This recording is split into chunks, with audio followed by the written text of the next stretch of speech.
வசந்தம் crackers வந்து பார்த்தீங்கன்னா crackers பஜார்னே சொல்லாங்க. அந்த அளவுக்கு வந்து 4 ஷாப்பில் வந்து அண்ணன் வந்து கிராக்கர்ஸ் எல்லாமே வந்து புது புது வெரைட்டிஸ்மே நிறைய அப்டேட் பண்ணி வச்சிருக்காங்க. ஓவரால் வந்து பார்த்தீங்கன்னா கிட்டத்தட்ட 200 வெரைட்டிஸ் வந்து அவைலபிளாக இருக்குது. சின்ன பசங்கள்லேருந்து அடல்ட் வரைக்குமே வெடிக்கிற பட்டாசு எல்லாமே பார்த்தீங்கன்னா வந்து இங்கே அப்டேட்டாக இருக்குது. நம்ம வந்து எல்லாமே ஒன் பை ஒன்னாக பார்க்கலாம். நியூ அரைவல்ஸும் வந்து என்னென்ன பட்டாசுலாம் வந்திருக்குன்றதை நம்ம வந்து இங்கே போய் பார்க்கலாம்.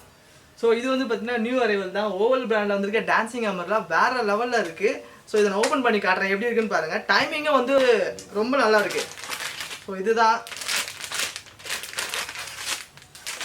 செமையாக இருக்குது. ஸோ இங்கே தான் நம்ம பற்ற வைக்கிற மாதிரி இருக்குது. இது பாருங்கள், இது கான்செப்ட் சூப்பராக கொடுத்துருக்காங்க. அப்படியே வந்து சுற்றுற மாதிரி ரொட்டேட் டைப்பில் இருக்குது. அப்படியே 10 வச்சு வச்சுக்கோங்களேன், அப்படியே சுற்றுது. இதோட நம்ம சாம்பிள் வீடியோ நம்மளோட இதில் கண்டினியூஸாக கொடுப்போம் பாருங்கள். எவ்வளோ அழகாக இருக்குது பாருங்கள். டைமிங் வந்து இந்த ஃபுல் கம்மி மத்தாப் வந்து டைமிங்கும் நல்லா இருக்குது.